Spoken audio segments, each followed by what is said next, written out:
evening. Welcome to News of the World. Me, Patricia, Cookie, and Anne to talk about what is in the news and what we're going to be talking about tonight. We're talking about the return of Piers Morgan on Talk TV. What do people think about that? Should he have been given the opportunity to come back? Are people happy about it, annoyed about it? Let us know. Also talking about President Trump, who is the first subject matter of Piers Morgan's new show, given the impression that he's probably going to run for re-election. What do people think about that? Twitter, of course, is one social media platform that I use. I know Anne uses it, Patricia, Lee. It's an interesting platform at times. It's probably the one full of the most trolls. Elon Musk is taking Twitter over.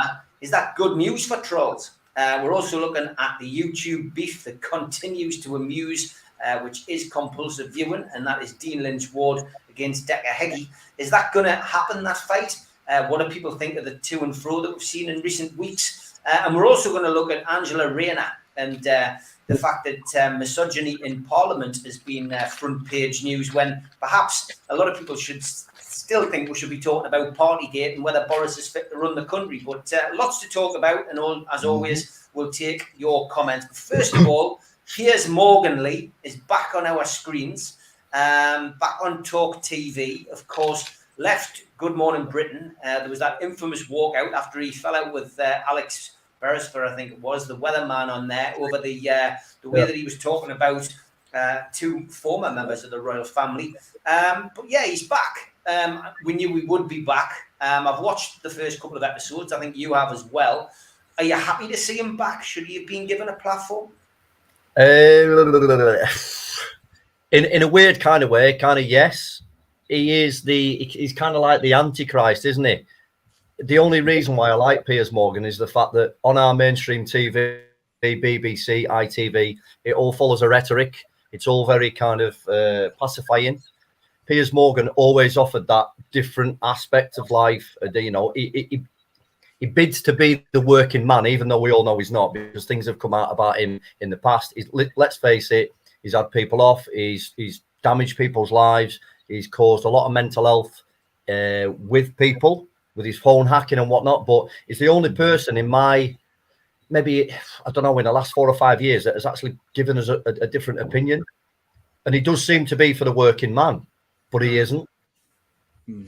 I'm kind of glad to see him back. I guess we'll probably have to add an allegedly to the phone hack, and he denies it to this day. I think we all know that there's been people being accused of that, but he always denies it. He denied it in his autobiography. I've seen him deny it in interviews, but there's no doubt that there's an air of controversy around him with regards to that and the way that newspapers did the story. I don't know whether you watched House of Maxwell on BBC Two. It was fascinating. It was compulsive viewing, 3 episodes of that. The Gaza documentary, Lee, with again, Piers Morgan was on there. That was heavily aimed at the press and how they covered Gaza's life story. Piers Morgan was in and around that as well. So there's no smoke without fire, Lee. But as an interviewer, I guess you're happy to see somebody who comes on and gives, hits the woke brigade over the head with a big frying pan. Oh, I'll have something to say about that. I know you will, I'm sure you will. Go on then, Anne. Say what you want to say. Piers Morgan is woke himself at times. He was the one. People forget this. He was asking for people to be cancelled that he didn't agree with.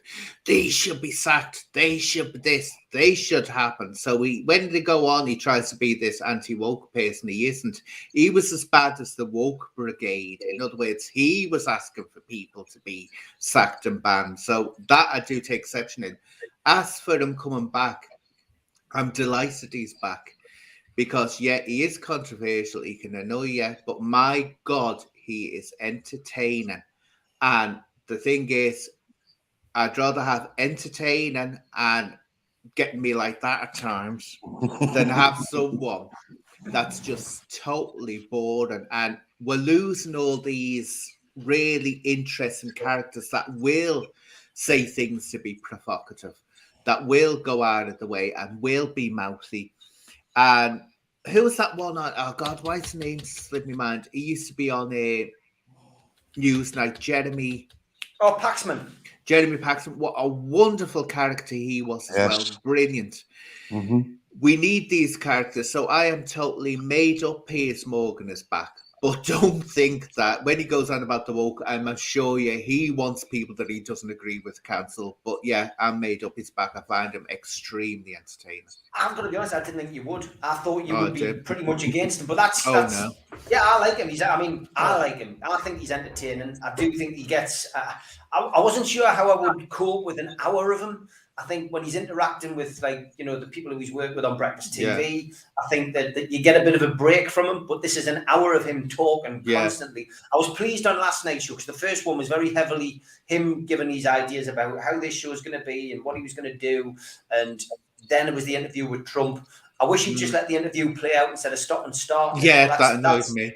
That's the format. But then last night he also got on a couple of guests and he was talking to them. So I think there's potential. I think it's good. It's always difficult getting used to something new.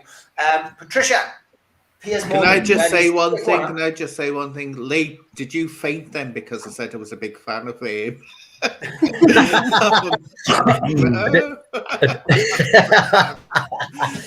missed that, Lee. Anna's a Piers Morgan fan. I do really like him. I don't agree with what he says, but he's entertaining. My God, he's entertaining.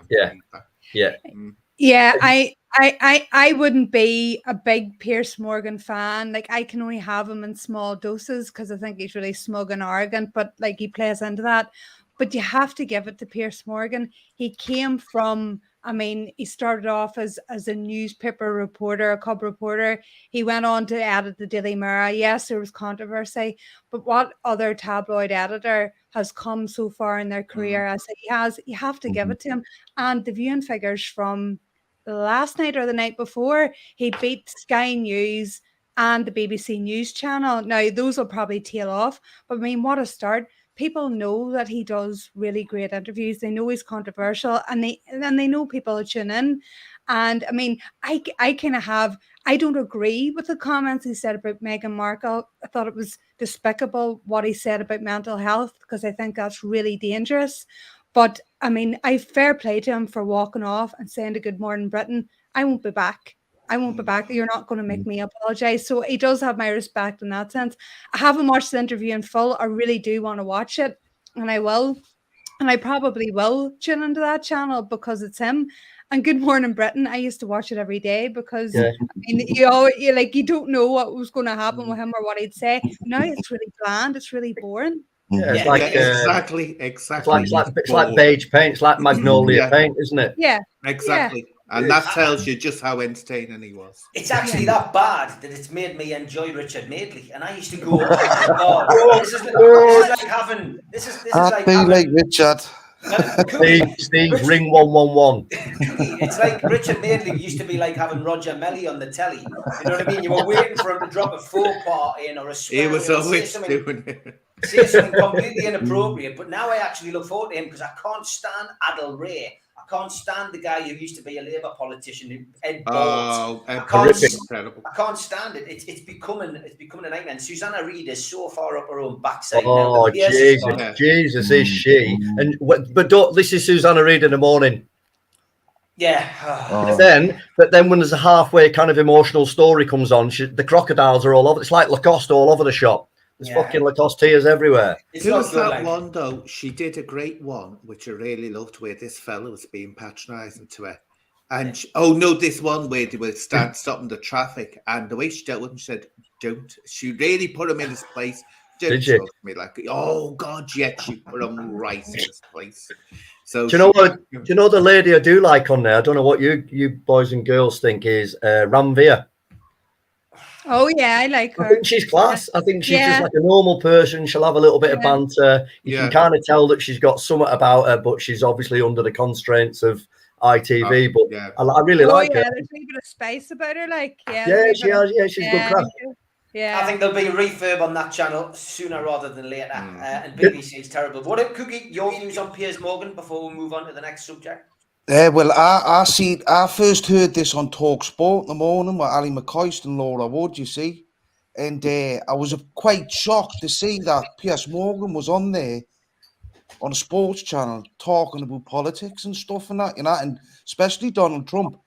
But what I would like to see is Simon Jordan give the next time Piers Morgan comes on Talk Sport to get Simon Jordan to give Piers a good grilling on what happened with that tapping with Gaza and all that, and find out for real what happened. So I would love Cookie. Simon, I mean, I'm the same as you. I listen to, I used to listen to Talk Sport. Now I only listen to one show, which is Simon Jordan. He's the only person that I can listen to. And I actually think he'd do a better job of running his country than Boris. I know he is what he is. Well, I'm not much of a big fan of Simon Jordan. He's just like hypercritical about stuff and that, so I think he'd give Piers a hard time. I remember listening to an interview with you, Steve. I think you come on Talk Sport, Steve, and had a do with Jordan, didn't you? I remember it. If you look on YouTube, Steve Wraith versus Simon Jordan, it's good. I definitely give him more 4 on there. And this was before I even knew you, but I remember the conversation because I was thinking, obviously, you're a Geordie lad and whatnot, and I'm thinking, bloody hell, fire, he's giving it to me here. I went on once with him, and he was very rude, and he was very condescending. And I know my stuff about Newcastle United. So from my perspective, I decided the next time I went on, I wouldn't give him the opportunity. He was talking over the top of us. He was shouting us down. So I decided to play fire with fire, and that's what I gave him. And to be honest, Newcastle fans were pleased that I did. Okay, moving on to the next subject, and it is Donald Trump. And as we've already mentioned, Piers Morgan had 2 nights of Donald Trump back to back. The first exclusive interview he's had since he left Good Morning Britain with Donald Trump, and quite a fiery exchange. It was supposed to be a 20-minute interview. He managed to get 70 minutes out of it, Piers Morgan, much to the annoyance of the guy who's in charge of Donald Trump's PR. A lot was made of him storming off the set, but if you watched it in focus, he didn't storm off until later on. At the end, he was a bit annoyed about how long it had taken. But I thought it was a decent interview. What we got out of it was, his views on Putin, which and what he would have done with Putin if he dared set foot in the Ukraine on his watch. We got a little bit about Biden. We got a bit about his views on lots of things. But we also got an indication that he's probably going to run in 2024 for president again, Lee. Now, due to the technicalities of election and the various laws that surround putting yourself forward for that position, you're not allowed to say, but he more or less confirmed it last night, Lee, that he's going to run for president. And I've got to be honest, I don't think he's going to have much opposition, judging by Biden and what else is lying in store in America. We could end up seeing him back as president of the United States. That is if there's a world left to live in, if this Ukraine thing goes pear-shaped. I'd definitely listen, if we were in Willie Mill now, I'd put a $5 on it. After that interview, I'd put a $5 on Trump being the next president again. And I don't know, did you all watch it or not, or are we? I've only seen it. Yeah, I think everything that he said, I mean, we've just spoke about Piers Morgan and the kind of everything that Donald Trump said, I found myself nodding to, as in, I totally agree with what you say, mate. I mean, I know you're an absolute fucking wally and you rub people up the wrong way and you go about things the wrong way, but what he was saying, I totally agreed with. I think he will go for president again. I've heard, do you remember when Biden took over? There was a lot of conspiracy theories by obviously how he took over. Trump says that it was a fix. Biden took over. He obviously has his number 2 lady. I heard on the conspiracy theory websites, and I listened to all and read all that shite just for crack, that Biden would do maybe 12 to 18 months, then medically retire. Then obviously the number 2 takes over the number 1 spot, doesn't it? So the number 2 spot is obviously a black lady. Now, the conspiracy theories were saying that's what they wanted in charge of America, but it needed to be a transient process. So I don't know. We'll see on that. But I think that Trump will probably get it again, because I think underneath he has good morals. He has his country at heart. I've said to you two on the messages, I wish I had someone with some balls running my country, to not bend over and take one for the team. And I don't think what happened in Ukraine would have happened for various reasons. We all know these countries are circularized on finance, yeah? Yeah. But what was going on in Ukraine wouldn't have happened on Trump's watch, because he would have gone over to see him and said, listen, shut up if you still want your money, and vice versa, because they're all intertwined. But I don't think it would have happened. I don't think we would have seen people losing their lives if Trump would have been in charge. And I know he is a very controversial kind of figure. Yeah, I'd agree. I would agree with Lee on that point. I think there definitely would have been a different outcome if Trump was in charge. And I mean, I detest the man. I just, I mean, I'm not a fan of him. I mean, I think he'll also run. I don't know if he'll get in. I'm not too sure. I'll be honest. I'm not too up to date on current American politics. I know that 53% of Republican voters recently said that they would vote for him again. But yeah, by all means, I think he will go again, and I think it'll be very interesting. And I think Joe Biden hasn't lived up to the hype, so it'll be very interesting indeed. Yeah, and what about you? I mean, I can't imagine you're surprised this with Piers Morgan. I don't think I'm going to be surprised about your views on Piers Morgan. Not about Trump. Sorry. No, I think remember this. It's so easy to be popular when you're not in power. The opposition are always more popular than those in power. I tell you now, that always happens. And it's easy to say what he would do, what he wouldn't have done, and all this. But if I remember what happened with Trump, which is in my stomach, do you remember that young man who went to North Korea and he came back? It's horrible.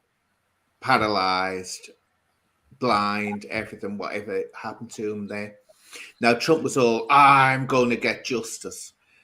Then, the minute he got into North Korea and started talking in there, he turned around and said, oh, well, I have to believe that he knew nothing about it. So he can he can grandstand, but it's easy to forget what he was like when he was actually in office. He was very, I mean, you couldn't have that. It wasn't like a prime minister. But would he have gone into the Ukraine? Well, we don't know. He says he would. Can he be direct? What's good about him? He's not scared to speak his mind. Like he dared to say he doesn't like Meghan Markle. My God, he dared to say that. So I admire him in that sense. But it's an awful shame. He could be a brilliant president. I didn't say prime minister before, did I? President. He could be a brilliant president if he could just listen to his advisors. It's to curb the ego factor, isn't it? I mean, I think he's hit all the target. I mean, as regards a man in charge of your country, I think he was actually kind of rebuilding the country to a certain degree. He was hitting all kinds of targets, but then again, the ego pops out, and it's like, you know, what I think is, Lee, he handed it to his enemies. In other words, he handed it by the things he used to say and do that.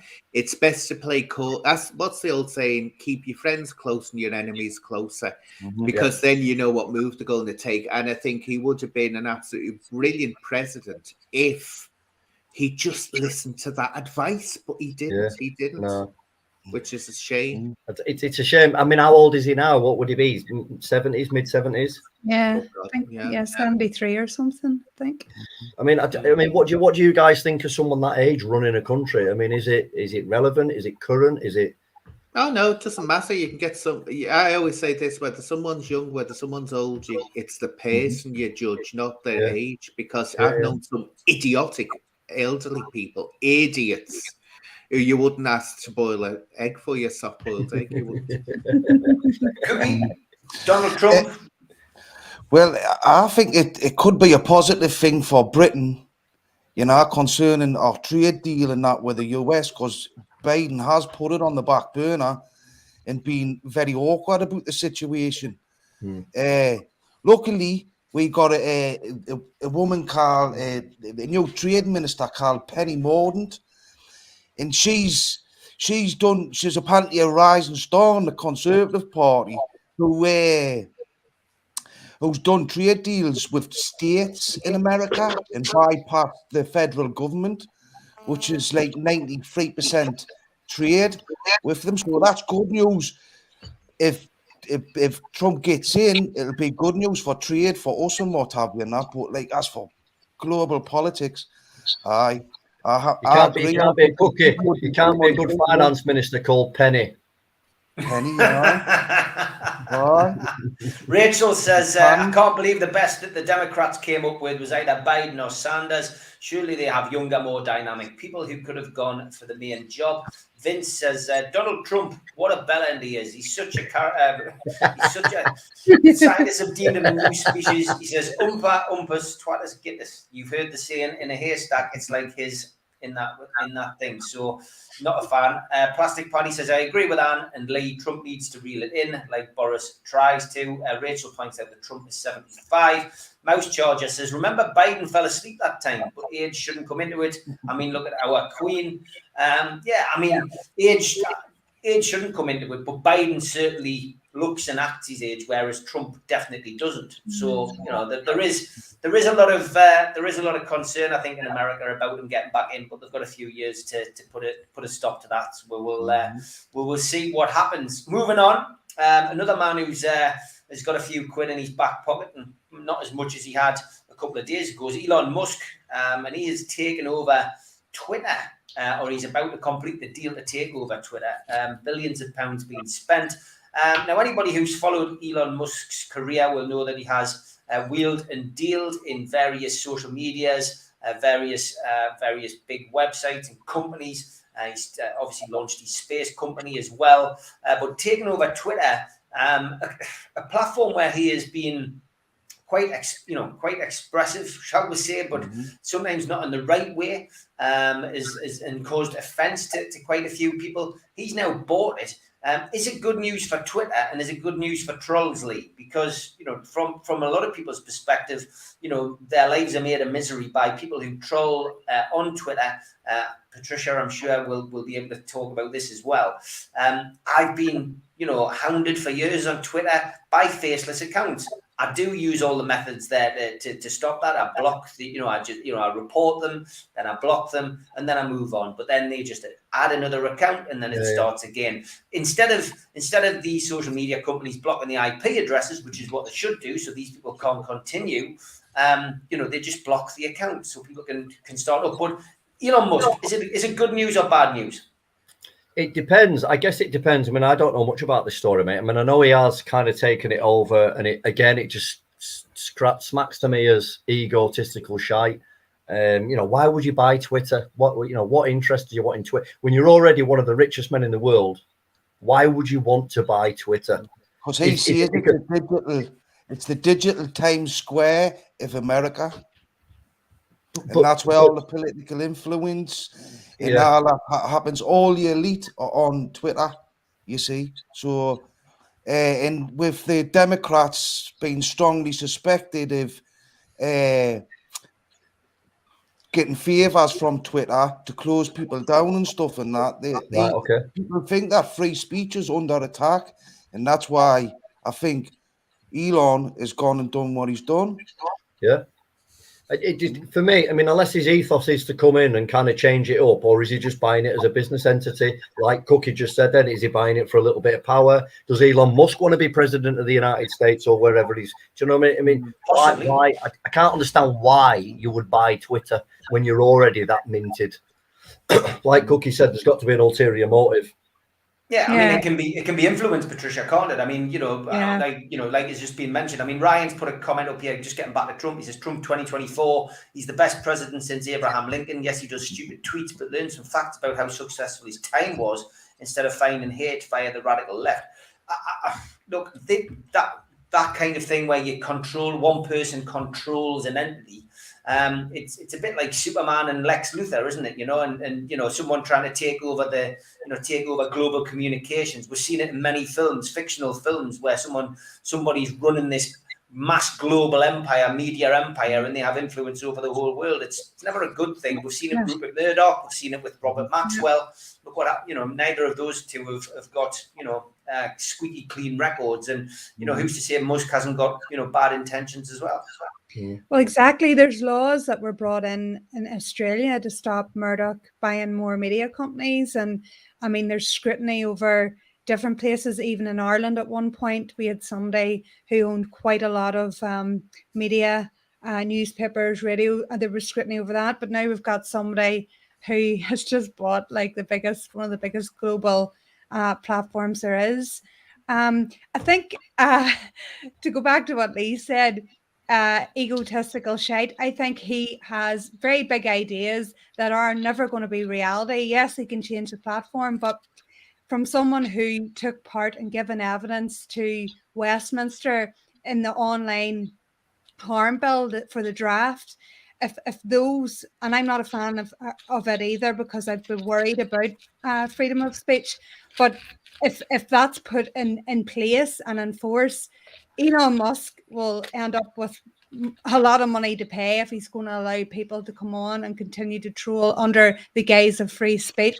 So I think he's got big ideas, but it's in reality, I don't think they will all come to the fore because he can't just do whatever he wants. And sometimes these people who have more money than sense think they can do whatever they want.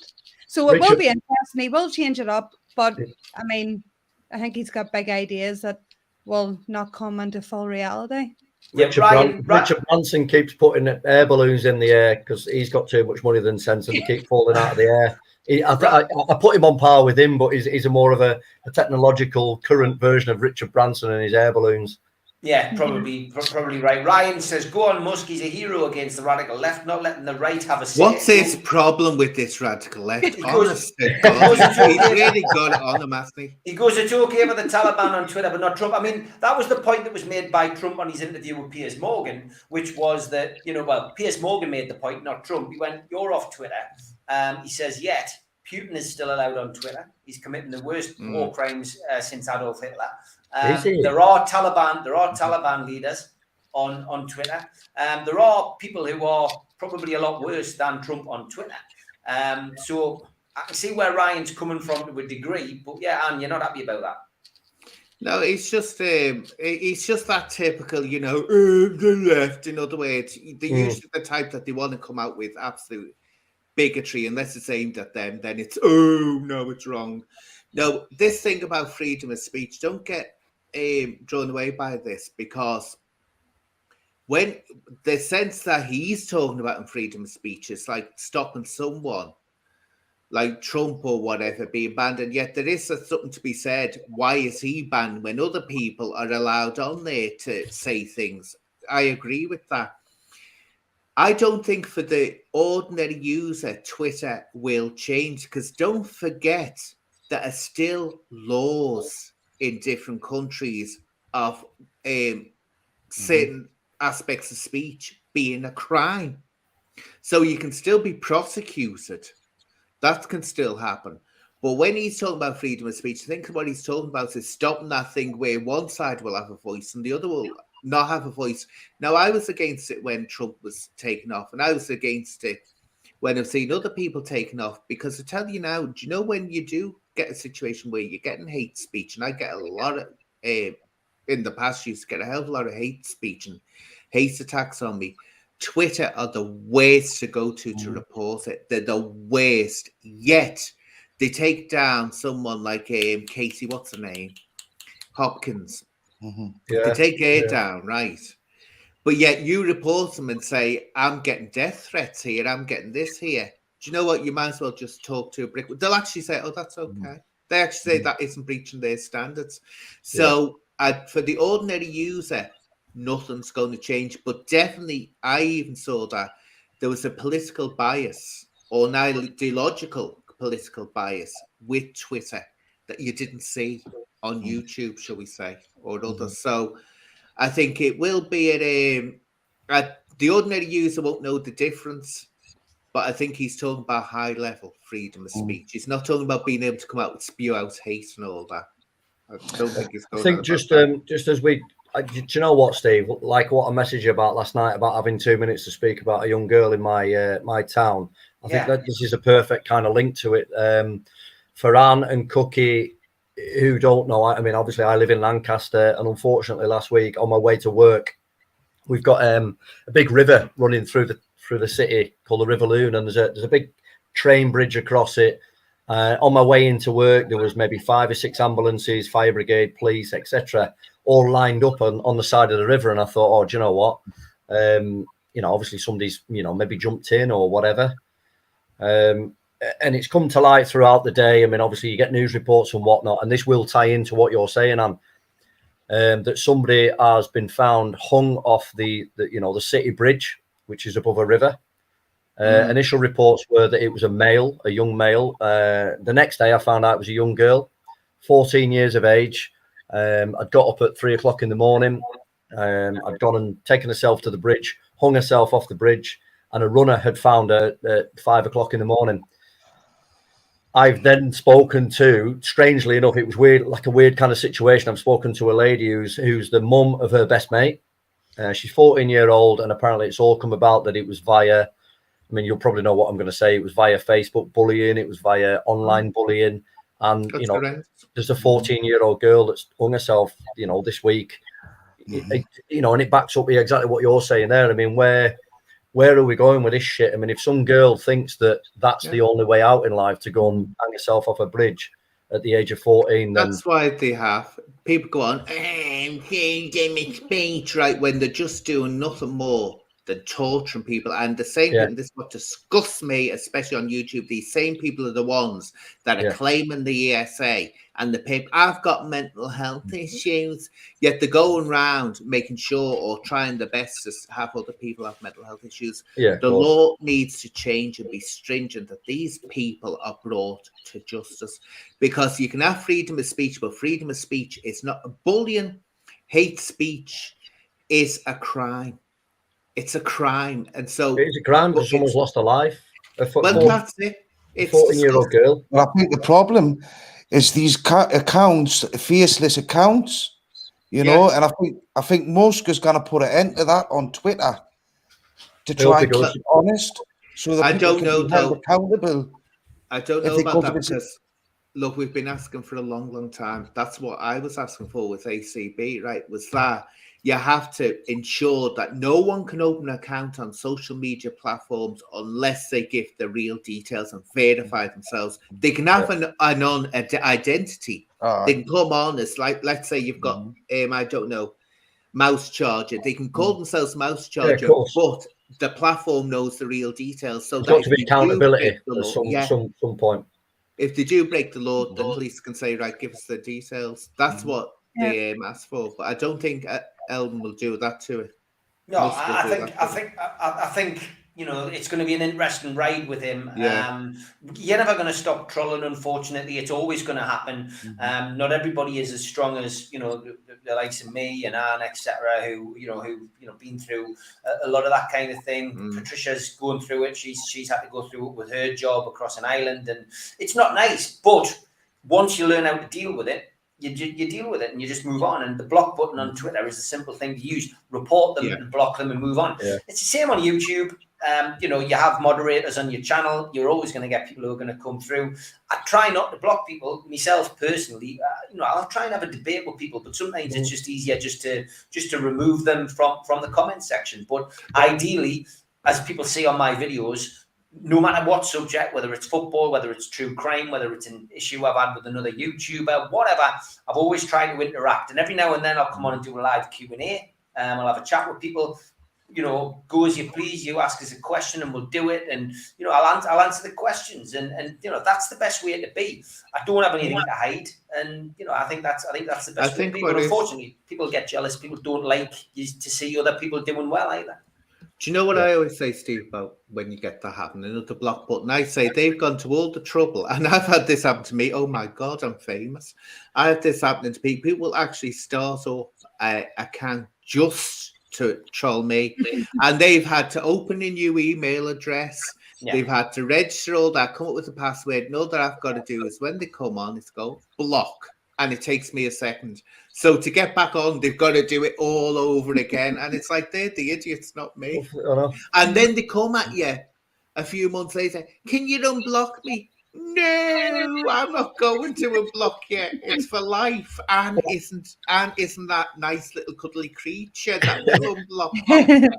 And you know what? I remember being on one of Sean Atwood's live chats, and I was talking away with people and whatnot, and there was a fake account on there. It was basically claiming to be you, and it was it was going really in on me, like you're this, you're a fucking ex screw, you're an ex druggie, you're an ex this, that, and the other, and I'm thinking, That doesn't seem like Anne. I mean, this is before we kind of doing these chats. Oh yeah, there's a few. But obviously, I've seen some of your chats, like with Billy Moore and whatnot, and I spoke with Billy, and I'm thinking that doesn't sound like Anne. No, but yeah, you're exactly right, and they were getting on at me, like trying to get a reaction out of me. Oh yeah, there's a few that go round, but and when you look at them, you only have to look at the things to say to know that they're neo-Nazis, basically, because I got a neo-Nazi site kicked off YouTube, and it's on Odyssey now. And there's another one in my sites now that I'm working on with YouTube to get removed. So, you know, they'll learn eventually. They can't get away with doing that. Mouse charges, right? It's how you type as well. You can see a lot of these, you know, accounts as well. They are the same person. You know, somebody's got too much time on their hands, and then they literally set up countless accounts and just sit and do it. It's funny. I did watch last year. I think I went on to about 4 different YouTube. I had a night of YouTube when all the Decca thing kicked off, and it was at the height of its. It was at the height of its campaign, if you like. There was different people doing different videos. I think I'd done a couple, Anne had done a couple. I think then we went on to a couple of others. Brian and Emma Cockrell had done one. But what I noticed was, after doing mine and I watched other people's, I found that there was a lot of similar characters with fake accounts, you know, just going bang, bang, bang, bang, bang, going down. Just before you take that off, what Multiwitty, you know why I blocked you. You know, and it wasn't just you I blocked, right? You know why I blocked you. What I saw you doing on other sites that were coming out with hate speech. I saw you may not have been giving out the hate speech, and I've seen you on there. When someone starts cutting into me, you start joining in. And did this and did that. Look, I don't like. Is it Multiwitty though, or is it somebody pretending to be them? Because I can honestly say from my experience. No, that's Multiwitty, who's Sean's thing. You're Sean Atwood's. Malta's always been all right with me, but you know, again, I've seen a lot of people pretending to be Multiwitty on. No, that's the real Multiwitty, and it's I won't go into details, but I blocked them. I think it's she, isn't it? I blocked them because I'm sorry, and it's not just Malta. I've done it too because I can't stand it. I don't mind people going to other things that don't like me. But don't then start when the flames are going, wafting them and saying, oh, yeah, and did this and did that. And then come to me kissing me backside, blowing smoke up my backside, which is what she was doing. So, but I'll leave it at that. Okay. Good luck to Liverpool tonight. But Plastic Paddy, you're going to need more than luck on Saturday, Bonnie lad, when you come to St James's Park, I'm afraid. Plastic Paddy, he's getting battered. He knows who he is, Plastic Paddy. Better bring your A game. Cookie, just last point on Elon Musk. I mean, and trolling, I guess, Cookie, you've been a social media, you know, on social media, YouTube especially, you know, yourself, you know, you're on Facebook's real. You go to Facebook, you see real people. You go to Twitter, it's full of, you know, fakes and you know, people pretending to be somebody they're not. But you've experienced YouTube. You've been involved in the same controversy with the controversial characters that I have. Has the trolling increased for you, and how have you coped with it? The trolling hasn't. I haven't been really trolled, I'd say. People have been kind to us and give us loads of good comments and stuff. I have had some people say negative stuff, but you know, that's I didn't let bad psychology get in me head, and that's just that's me final thing on that. You know, I didn't let it get in me head. I didn't even respond. I won't respond. You know, I've watched people who've been trolled, like terribly big celebrities, and how they cope with trolling, and they say don't respond in any kind of way. Totally ignore them. It's easy to say that, but it's not easy to do. And once if you get into that habit of reading the comments, then it can drag you in, and it's but YouTube takes it to a different level, I think. It does. It definitely does. And talking about taking YouTube to a different level, Decca Heggie, it's been an interesting ride, and I was speaking. You know, I've spoken to Anne about this, spoke to Lee about it. Cookie and I have spoken about it. Patricia, I'm going to come to you first because you're pretty much a YouTube novice. You came on here. Obviously, you know, we did a podcast together. You know, we did a little bit of work together, and it's been great to have you on. I think you've taken this like a duck to water, and now you've got your own channel, which is great. Which is what? What's it Well, called? It's called No Edit with Patricia Delvin, but it's just because of all the crap I've had to deal with over the last 3 years with my newspaper journalism. I just wanted to do interviews, and that's what the channel is. It's just interviews with people. It's not like streaming or anything. I wouldn't be any good at that. I'm happy to come on and speak with you guys because I absolutely love the show, but it just wouldn't be for me. So I'm on doing kind of powerful interviews with a range of people. Obviously, because I'm from Northern Ireland at the moment, there's a bit of a Northern Ireland focus. So it's all been good. Of course, you get the usual crap that you're always going to get, but it's been positive and I'm really, really enjoying it. And I'm getting nowhere near as much shit as I did in my last job. So it's all good. And thank you very, very much, Steve. And I appreciate your kind remarks and the guidance that you've given me. So thank you. No problem. Good luck with show. Decca Heggie, then, have you managed to find out anything about this guy? I mean, No. I've given you a bit of an update over the course of time about it. What's your views on what you know? I haven't basically, no, not yet. But funny enough, someone came on and watched one of my interviews and warned me to be careful of this, like, podcast wars and stuff. I'm like, I still don't know what's going on, and I'm nearly scared to even look because I'm like, I think I'd just rather know nothing about this, and just in case I kind of get brought in. So, can you give me a quick rundown of exactly who these? No, Patricia, you do your own research. I'm not going to sit here and listen. We couldn't do a quick. Yeah. We couldn't do a quick one anyway. Let's put it that way. So, Anne, as you have, you have, like me, watched this with a great deal of interest, and we know the case that's been laid out. Patricia can go and do her own workout, but let's focus. Let's focus on the fight, Anne. This fight that's supposed to be happening on June the 18th between Dean Lynch Ward, a resident of Manchester, and Mr. Derek Gordon Heggie, a resident of somewhere in Scotland or somewhere down in Cumbria, depending on what day of the week it is. From your perspective, watching this play out between tit-for-tat videos, talk of training, etc., can you see this fight going ahead? No, I can't see it going ahead, but what I can see is Dean Lynch Ward is totally destroying his character, and chances of ever becoming this, let's get the kiddies off the streets and let's train the kiddies, because the filth he's coming out with and these aggressive videos he's doing, I wouldn't put any youth that was in danger of becoming involved with gangs or going astray.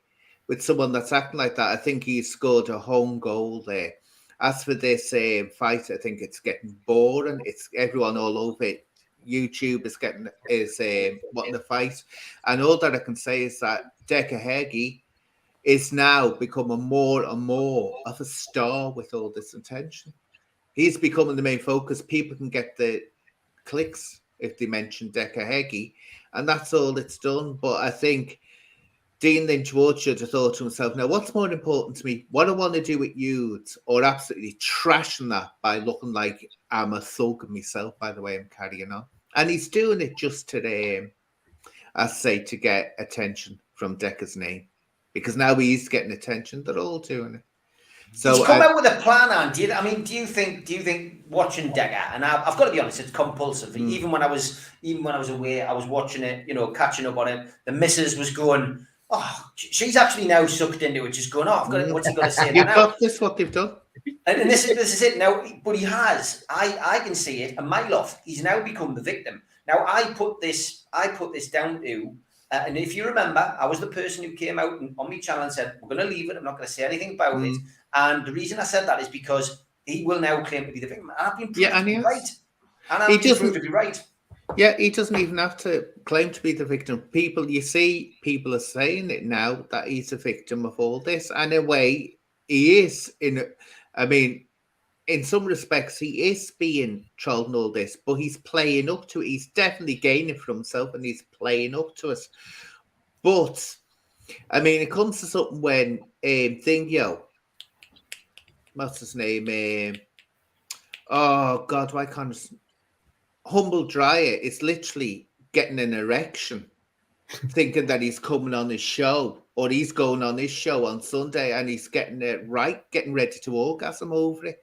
That's how famous they're making Decca Heggie now. To even be on his show and speak to him is an orgasmic experience. But I think it backs up with what you said beforehand, doesn't it? The English love an underdog, and he has now become the underdog. To a certain degree, he's become a social underdog. Yeah. You know, in the ring, I don't know. I mean, he's getting the views though, Lee. He's getting the views, and the other thing that he's saying is, you know, and again, I think he's taking guidance from somebody, whether it's his video guy, who we don't really know who the guy is, but we know his name.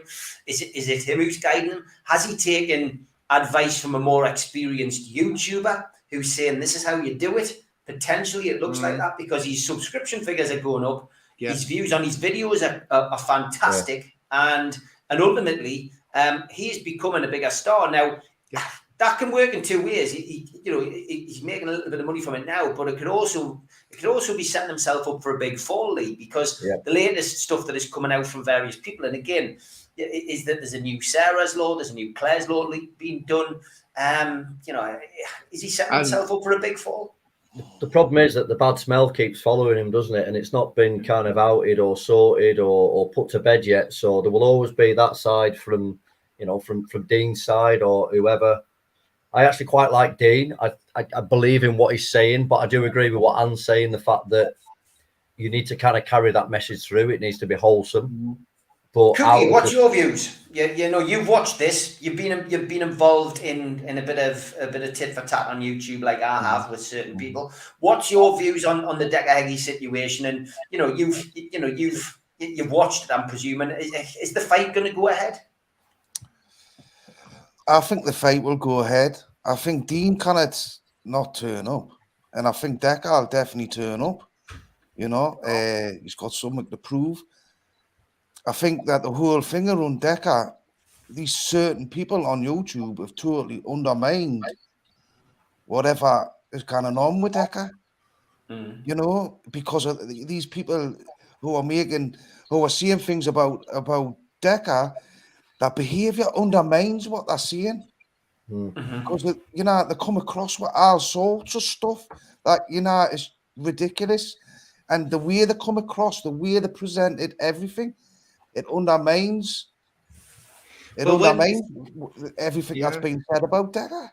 So that's exactly what's happened. Like the lies, the obvious lies, which you think that is not true. You can tell it's not true what's being said to things.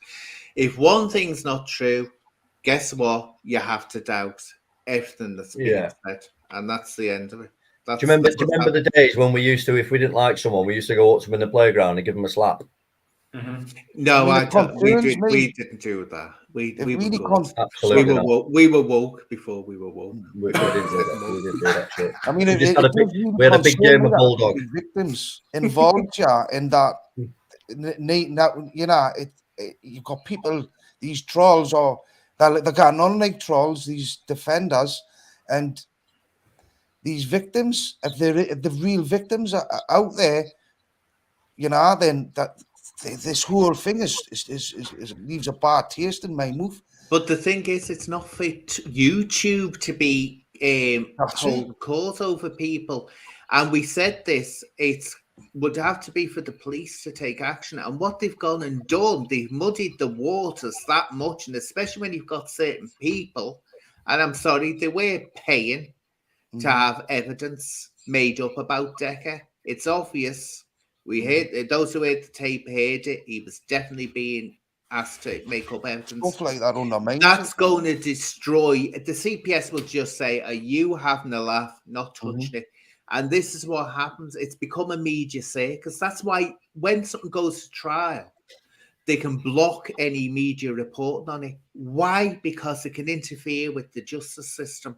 And so I can tell you now 100%, Decca, if he has done it, he needn't worry because he's running home and free. Because if he ever did get pulled, he could say, look, it's a hate campaign against him.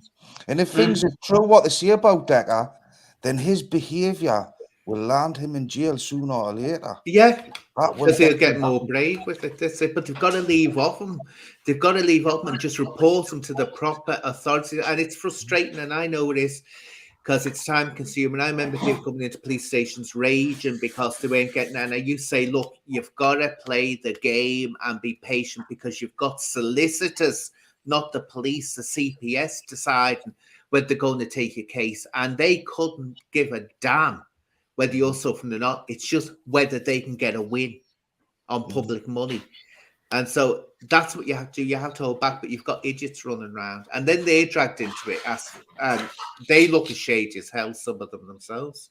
Yeah, I mean, that's the thing. A lot of these people who are commenting and criticising and making videos, you know, some of them have, you know, got shady pasts as well. Yeah, so, I mean, you know, it's a simple case of the pot calling the kettle black. But anyway, today I did put a challenge out to Dean and to Decca, an invite to come on the channel tomorrow night, 7:07. I have had a response back from Dean. Dean's happy to come on and have a chat. We'll see if we can get a head-to-head. You know, when you have a boxing match, you have a fight, it's always good to have a press conference. I saw Dean put out an invitation to Decca to come on to his channel. He said he would go on his channel and, you know, have a chat, but he hasn't had a response. And Decca has put a couple of videos out. He's put a couple of videos out there and said everything but yes, come on my channel. So I've now put a challenge out. Dean has got in touch with us and said he would love to be on. So there we go. The opportunity for you, Decca, to come on the channel for half an hour, have a chat, bit of a pre-fight build-up is there. If you want to come on tomorrow night, I will send the link out and feel free to jump on. Should be an interesting chat. But Dean will be on the channel tomorrow night, just after 7 o'clock. So please tune in. Yeah, you're tuning in. Definitely. Let's ask you one thing. Turn up. Let's ask you one thing, Steve, right? Just and be briefly honest with this, because I would be, right? If Decca turns up, would you be like that? Yes. I think as any YouTuber would say, yeah, because it's definitely going to get decent viewing figures. And that's the one thing I've said to Dean, who was good enough to ring us up straight away and say, yeah, I'd like to come on. Because I just put out a short. I didn't ring them up. I didn't contact them direct. I just put a short up there and Dean contacted us straight away and said, yeah, I'll come on and do it. And that's it. We'll just see what happens. But yeah, of course, as a YouTuber, you're going to be happy because exactly that's what they've created. That's what they've created. But as a boxing promoter and a former licensed boxing promoter, I'm somebody who can handle it properly and do it properly. And I think you know, there's been a lot of debate, a lot of conversation. There's been a lot of to and fro. It's becoming repetitive. It's becoming quite boring. But I think you know, there's obviously something to discuss here. And if they both want to do it properly and want to get their view across, I think what they need is they both need to be on the same screen at the same time, and they need somebody sitting in the middle who is prepared to do it, and somebody who's prepared to be unbiased and who will let them both have their say. So that's what I've offered. If Decca wants to take me up on that, then fair play to him. If he doesn't, then no harm done. I'll just have Dean on, and Dean will be on to say what he wants to say, and then we will move on. So I'll come on as well and give Dean hell. I'll say, hey, you've got to learn, Dean. You've got to learn. Well, you know what? The one thing I can say about Dean is that he is, having met him, the public persona is completely different. Oh yeah, I can imagine so. He's a really nice guy, and he was a great host when we went down to the 3D Boxing Fight Club, and I genuinely believe that he's just got sucked into. He got sucked into it with a whole to and fro, and it's what happens. But again, it's good for the Dougie Joyce official channel. The numbers have grown considerably in a short space of time on that channel. This doesn't do the brand any harm and building it up, but it'll be interesting to see what happens. There's a long way to go between now and June the 18th, but at least I've given them an opportunity to come on. But you've got to make, and I shouldn't laugh, but it's funny how they slate. It's sometimes what they call each other, Decca and him. I think that's it. As I say, I mean, my missus isn't somebody who would particularly be interested in something like that. But the fact that I've had it on in the background, listening to it over the last week, she's going, is he on again? Well, he said that last night. So it has been quite funny to listen to somebody who's completely oblivious to the whole thing, who just thinks it's funny. And especially the nicknames and the stuff that gets said. It is compulsive. Decca, sometimes when Decca says something, he's funny because he says it so dryly. He doesn't put effort into it, and it comes across as funny. You go, I'm just trying to. I'm working out all of this weight loss though, and you know, and saying, well, has he lost weight? Is it, you know, it is quite interesting, and he keeps saying that Dean's put weight on, and I just think the whole thing. That's why it's compulsive. It is literally tit for tat, day in, day out, and you know, it has become literally compulsive viewing for people. It's more interesting than TV. Yeah. Do you think that Hollyoaks is going to be off air? Probably, yeah. I do as well. I think Emmerdale's looking over the shoulders at the moment. Is Emmerdale still on television? It used to be Emmerdale Farm. That was the good old days. They're all rubbish. They're all rubbish. They don't have any glam or sparkle. I mean, you need big grand staircases in a drama. I'm Coronation Street and feather boas. And men in plumes and stuff like that. That's what you need. But the good news about Hollyoaks is that Glynis Barber's joining the cast as the female gangster, and of course those Blake Seven fans out there will remember her as Sue Lynn. Sue Lynn. Remember that well. We've got There'll be another murder. There'll be another murder in that nightclub, mate. Definitely. I mean, how many murders have we had over the years in that nightclub in Hollyoaks? Yeah, exactly. Oh, it's getting as bad as Brookside.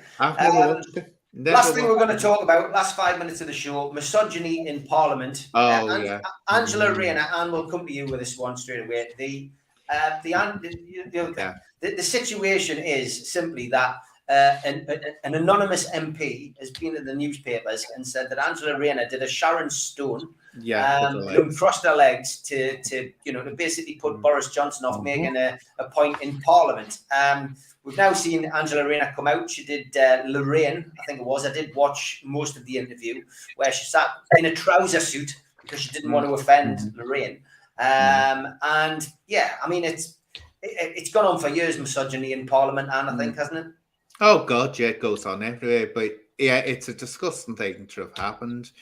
No one believes it. No one saw this happening, and you know, it's the fact that the person thought that up.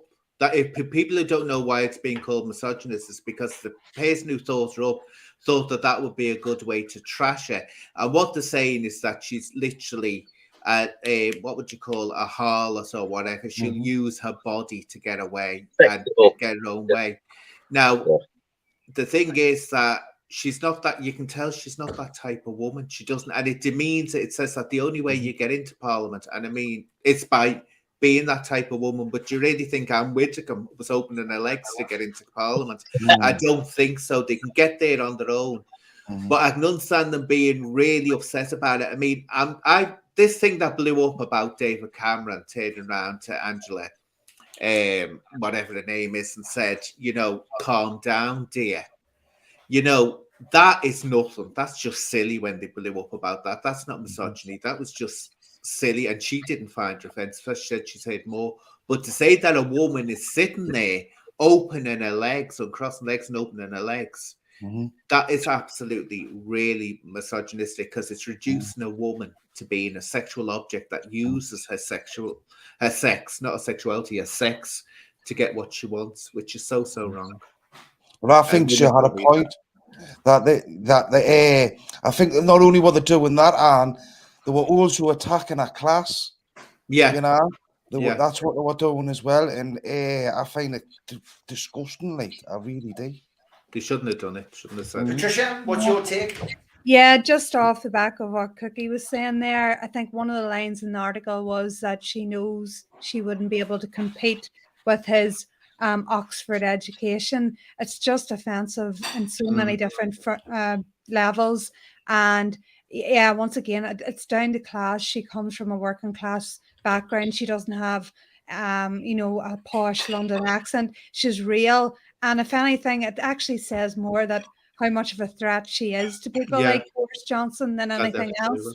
Yeah, definitely. I'd say that it shows what a threat she is to them. I can't wait for Boris to unleash the terrors of the earth on the person.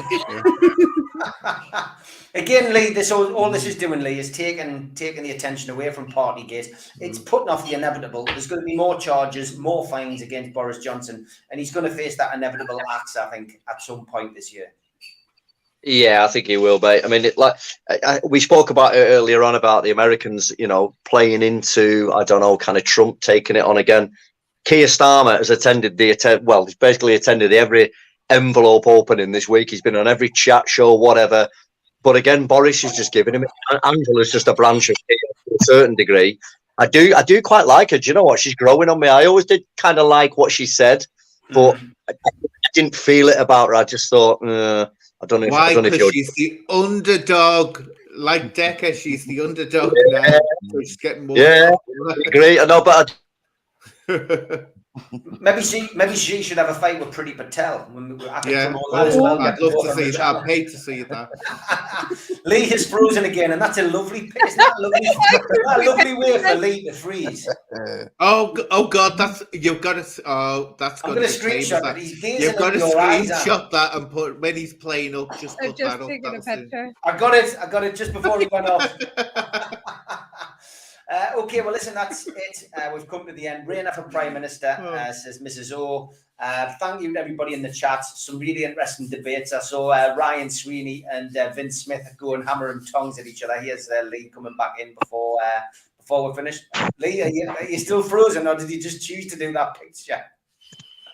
No, I'm all right. I'm good. It's, I mean, listen, I've gone and got wired internet. I mean, how hard is it to get an internet connection in Lancaster? Please, someone from BT and Virgin, please get in contact with me. Yeah, Paul Lahat says that is Lee's Tinder picture. Yeah, we'll send it to him. Yeah, here we go. Look. Oh my God. Oh my God. Old school Pete says Anne Widdecombe's flashing caused the Iraq War. God. Keir Starmer's not the answer, says Vince Smith. Ryan says the problem with Boris, the alternative is just far too dangerous. Tom says great show tonight, and Mouse Charger says thank you to the panel and all in the chat. Great show, a great hour. Once again, thanks to Patricia, Cookie, Pablo, and to Anne. The links for Anne's, Cookie's, and Patricia's channels are all down below. I've just stuck them in. So thanks for joining us. We'll see you next Wednesday. Take care. Bye. Bye. Bye.